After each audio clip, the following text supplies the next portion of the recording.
This is where we stood coming into the night, 268 to 204, so clearly an advantage for Secretary Clinton. Take a look here. If Donald Trump wins tonight, no matter who they voted for, take a look at these numbers here. 21% say they'll be concerned. 37% say they'll be scared. Florida's been going back and forth, back and forth. Just changed again. It's only 11,000 vote lead just now. It changed. Tonight is turning out to be a real nail biter. I wouldn't call anything encouraging for Hillary Clinton at the moment, to be honest with you, my friend.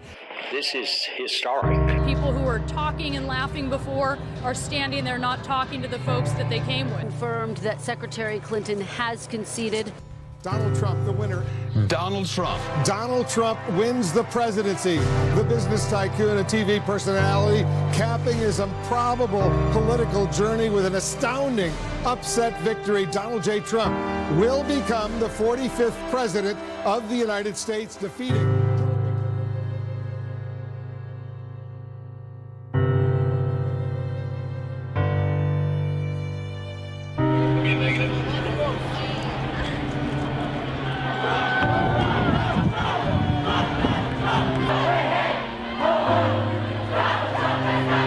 We're going to keep marching every day until they fill us. We will shut this city down. Everybody's welcome here. Everybody's welcome here. Everybody. Chaotic scenes erupting at airports around the world. Protests all across the country denounced President Trump's temporary ban on travelers from 7 mostly Muslim countries. Protest, I have to point out, has really grown in size. Hundreds of people out here peacefully protesting.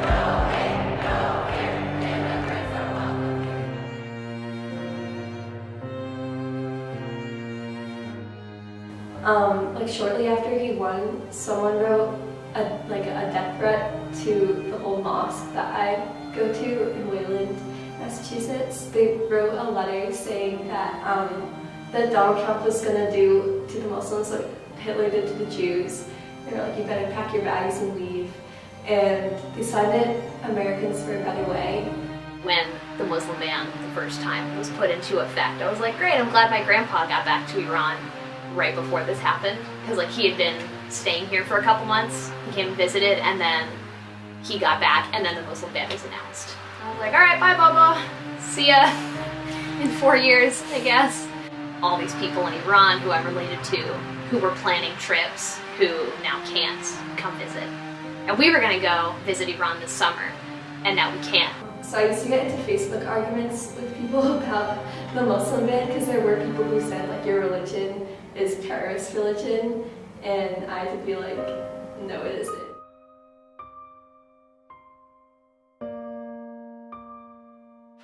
I feel like Islamophobia has always been something that we've seen. I think this is the first time that the government has supported, like explicitly supported, Islamophobic policies. Islamophobia has seemed to be around in America since like 9/11. I think it's spiked like Islamophobic hate crimes, like definitely spiked those, but I think that Islamophobia has always been there.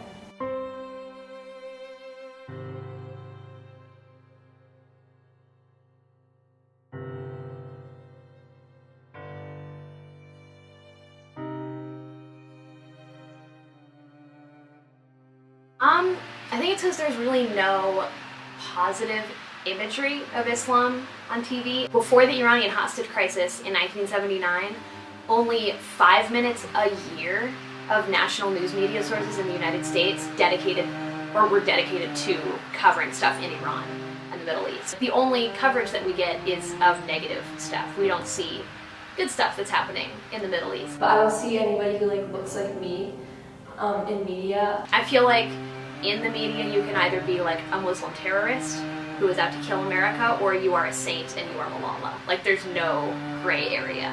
So many of like the Muslim and South Asian kids I know, they try to like assimilate, and they try to not be classified as like fresh off the boat, like how all those TV shows and movies depict. I'm just like, yeah, we get it. Like all Muslims are immigrants and all immigrants are taxi drivers or murderers. We're more than that, and it really reinforces stereotypes. A lot of really good art, numbers, we invented numbers. You'd have to go back to Roman numerals if there were no more Muslims. I mean, you wouldn't have to, but I would like you to. We'd be losing a lot of improvements in science, technology, engineering, math. You'd lose Maz Jobrani, the greatest Iranian stand-up comedian of all time. Also a lot of charity organizations. Rumi is like the #1 best-selling author or poet in the United States, and he's a Persian Muslim poet. We'd be losing a lot of hard workers, definitely.